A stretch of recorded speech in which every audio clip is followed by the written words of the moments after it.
Daybreak here on I-Fiber 1, and we've got in studio with Jeff and Carol here, Mick Sprouffske, the president of the Forest Festival Association. Forest Festival is this week. Good morning, sir. Good morning.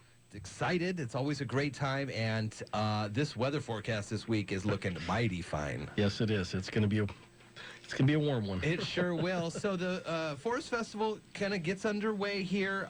Thursday, you'll probably start to see some of the folks with the carnival rolling into town up at the hill there, and they're going to start setting things up, and then we're going to go for it. Have a great Forest Festival. Yes, we are. Yep. So Thursday, what are we thinking here? 4 to 11 is when they're going to get started. It's up at the Gateway Center. You can get wristbands and things like that. How does that work out? So wristbands are available through today. Well, the wristbands are available.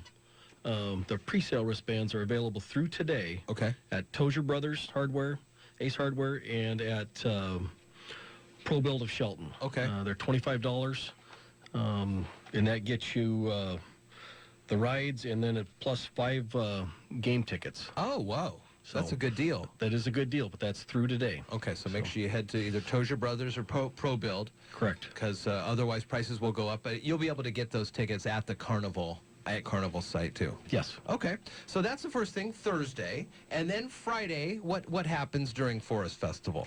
Friday, we don't have any scheduled events. We're just real busy getting their stuff ready to go. For me, it's setting up log show down at Loop Field. So. Carnival going, though, for folks in town. Yes. They'll be able to do that. And then Saturday's pretty much the big day, kicking off early Saturday morning. Correct. Early Saturday morning, starting at 6 o'clock, we have the Goldsboro Run, Walk, Jog. Mm-hmm. And you can still sign up for that. Pre-registration is still open at the Mason General Development Office behind McDonald's. And they will have registration open there I believe, at the event prior to the run starting at 6 a.m. Okay. So, and then from 7, and I don't have the close date on that, or time, is the Firefighters Pancake Breakfast at Station 58 down 122 West Franklin. So that's been a growing event. A lot of participation down there. A lot of people down there enjoying the firefighters' pancakes. I'd imagine after the runners get done, that's a good breakfast to fill up on. I believe so, yes. And before the pet and kids parade, you can head over there, and then that's at 10:30 on Saturday, right? Yes. How does that work? What's going on with that? Do you have to register? You bring your pet down? You do have to register. Yeah, you do have to register. And I actually believe their registration's probably closed. Okay. So. Okay. And then the big parade, the Paul Bunyan Grand Parade's at 11. Yes, it is. I was talking with the parade person getting everything ready. It's about 80 entries this year.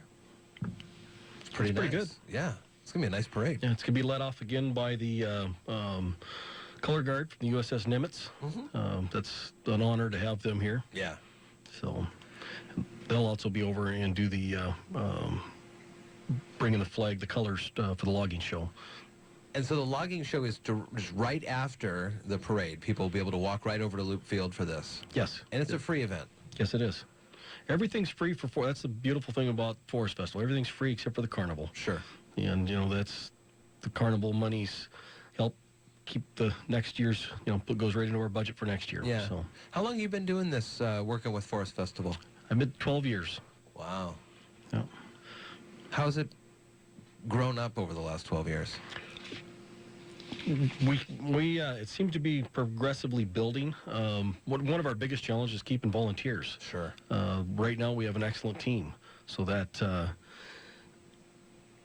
really helps make everything go easy. In the past we've had, there's been 3 or 4 of us doing 4 or 5 events each, so that's makes it tough. But right now we've got a real good team. There is a lot of people to get this stuff out on the roadways for you for Forest Festival and up at the parade and the car show. And we're going to talk tomorrow, focus more on the logging show, but some other events over the weekend. The car show is on Sunday, right? Yes, it is. And I would expect, last year, as I understand it, was our biggest turnout for cars. Mm-hmm. With the weather forecast, I think we're gonna eclipse that. 95 degrees is what we're thinking on Sunday. Boy. So maybe, yeah, we'll see. I know the car nut guys, folks, they really like that nice warm weather, so they're going to bring their hot rods out. So it says 10 o'clock on Sunday, but they start showing up early. Yes, they do, yes. And how's the road situation on Olympic Highway North for Sunday morning?